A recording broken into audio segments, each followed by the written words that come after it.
Hello again, everybody. I'm Carly Chardonnay Webb. This is Transposition Sports. The parents of 4 West Virginia middle schoolers who were part of a protest against Becky Pepper Jackson, a 13-year-old transgender girl who's been the subject of a federal lawsuit for her right to run track in middle school, are now suing. The suit was filed in Harrison County, West Virginia Circuit Court last week. This stems back to a county championship meet shown here April 18th that Pepper Jackson competed in and won the shot put. 5 student athletes in the event from a rival school all passed in their throws as a protest to Pepper Jackson winning an appeal from a federal court of appeals that allowed her participation 2 days prior to the meet. The pending lawsuit contends a decision by Lincoln Middle School to sideline the 5 athletes for a conference championship meet last weekend violated their First Amendment rights and violate the rules of the state governing body for school sports, according to an amicus brief filed by West Virginia Attorney General and Republican gubernatorial candidate Patrick Morrisey. Now, last week, Morrisey hosted noted anti-trans activist and former collegiate swimmer Riley Gaines to a press conference at West Virginia State Capitol, where Morrisey celebrated the 5 protesting students and reaffirmed that he would challenge the appeal court ruling in the United States Supreme Court. One of the notable things about this appearance and this press conference, neither Morrisey, Gaines, or one of the student protesters who spoke at this press conference would acknowledge Becky Pepper Jackson by name, but they didn't pass up any opportunity to misgender her. Let's take a look. Repeatedly lose to those with an inherent advantage? No. Should girls be forced to endanger themselves by playing against boys who on average are bigger, bulkier, stronger, and faster? But allowing men into women's sports also puts girls at greater risk of injury. Injuries, of course, can and do happen when it's only females playing against females. But allowing males to play women's sports increases the likelihood and severity of such injuries. In short, allowing males to compete in women's sports is risky, it is unfair, and it is discriminatory. About 2 years ago, the transgender movement started becoming more and more popular. I was never affected by this until last year. I started to think, this can't be right. All my teammates are working so hard to get beat by a boy. And don't get me wrong, we've had some great girls on our team that have beaten this boy. Now into this year, all of my teammates have seen how much he has improved since last year. This made me feel like I had to do something, not just for myself, but for girls everywhere. That's when I reached out to Riley. She almost immediately replied and asked, what can I do to help? Just the fact that she was on my side gave me enough courage to go and ask my friends if they wanted to help. Believe me, all of my friends would have loved to help me out, but they are such strong competitors and I don't blame them. Luckily, I found 4 lovely young girls willing to take a stand with me.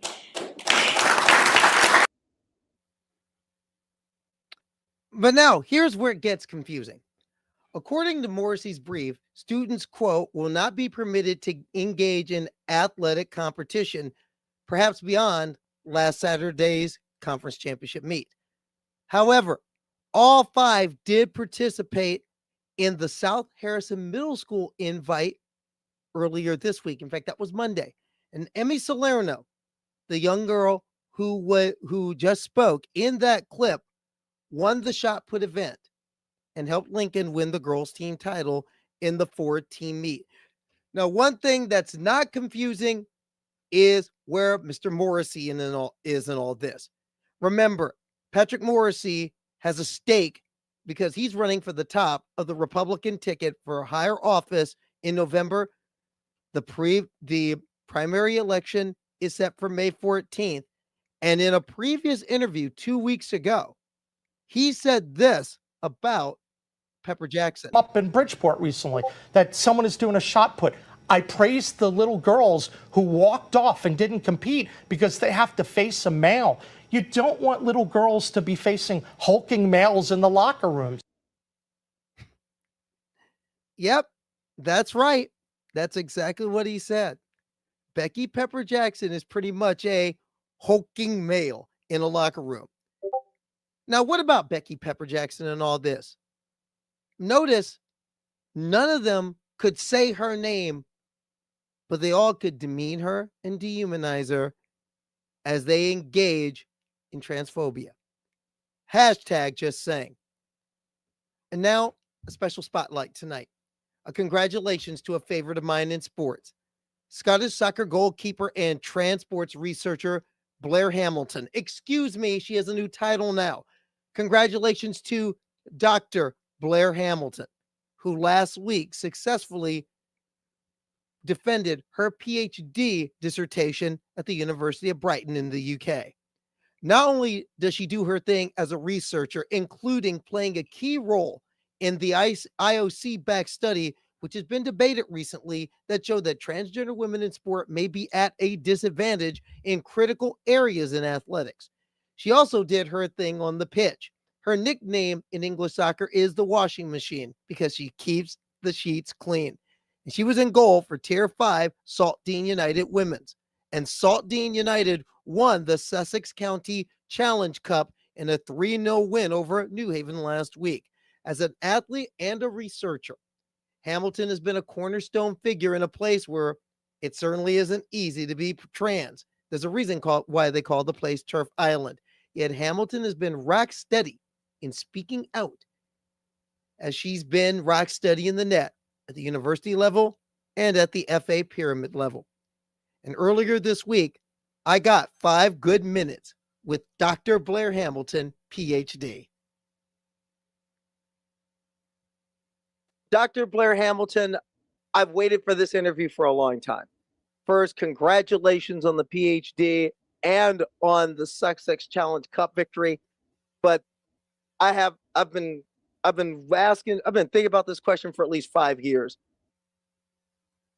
Phoebe Rose says you are the most Scottish person in the world. Is that true? I want to hear the definitive word from you. If you had a stereotypical Scottish person, then yes. But technically, when Iron Brew is not even a drink anymore, it's more of a blood transfusion. It's kind of where I'm at. I'm very Scottish, and I'm very proud of my heritage. What kind of season did you have at Saltdean, you think? Yeah, they're certainly a crazy bunch, to say the least. I think, I mean, any season you win a trophy is obviously successful. Let's be serious. Like, to win, Brighton and Hove Albion, who usually win the tournament, the county cup that we won, they win that every year. We put them out in the semi-finals. We beat them 2-1. Getting to the League Cup final is obviously a great success. First time I think they've ever been to the League Cup final as well. I mean, it's just historical. It's the best and probably the highest league finish that Saltdean's ever had in the league as well. So I think it's a great success. There is a tinge of disappointment, but that's just me being pernickety.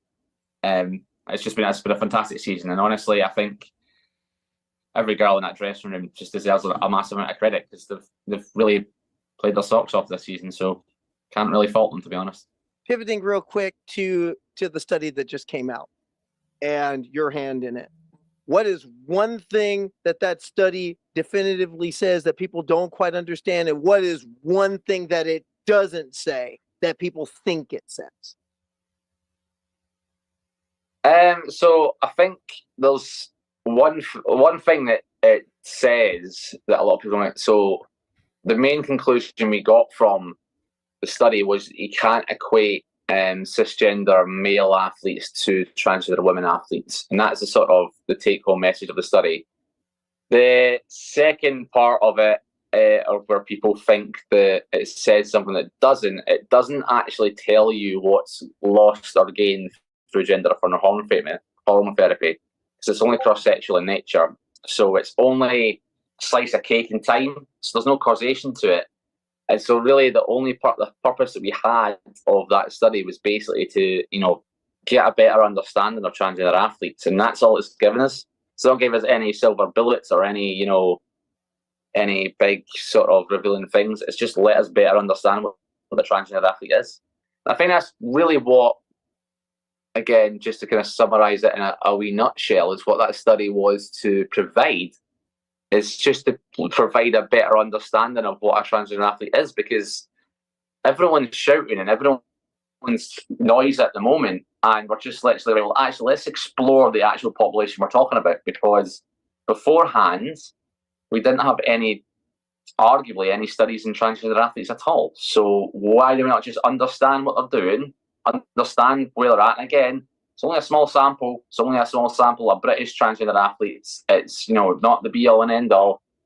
But as I said, I think most governing bodies at the moment are seeing it on the safe side, and not the safe side in terms of, that they think it's safe for transgender women to play or anything like that. I think it's more a case of they are actually thinking that the safe bet is just to put bans in place at the moment and just solve a problem that at the moment probably isn't there.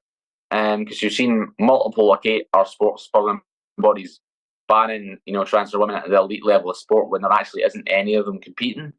So you're really solving a problem that isn't there. Even with the study coming out, just at the gut level, what is it like being a trans person in the UK right now?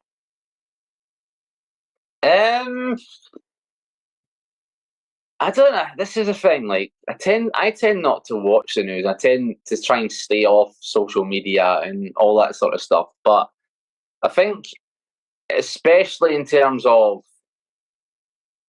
football, in terms of obviously me playing as well, you do get the sense that it's becoming a bit more. This is a question. It's becoming a bit more.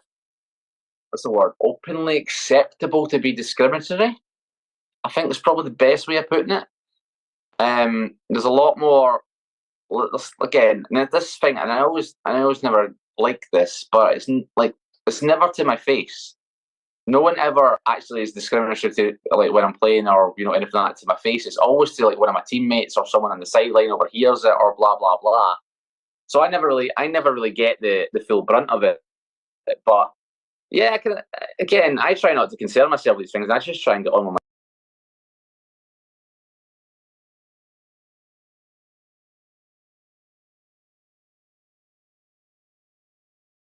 Move now. Hamilton is leaving Saltdean after this season and is moving north to Manchester, looking for a team to play for the next season.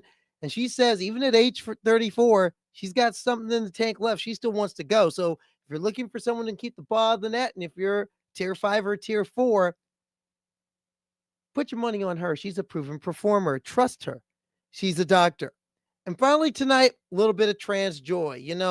I have a favorite team, and in fact, I'm wearing it across my chest. And some of the members of the newly formed Connecticut Ambush stopped me on the street and said, "Hey, Carly, we know you do some sportscasting. So when are you going to put us on? Show us some highlights." Well, this past Saturday night, the newly formed Connecticut Ambush had their first ever game battling the Rochester, New York-based Upstate Predators. Let's take a look at the highlights, and welcome to the WFA, baby. Welcome to the league.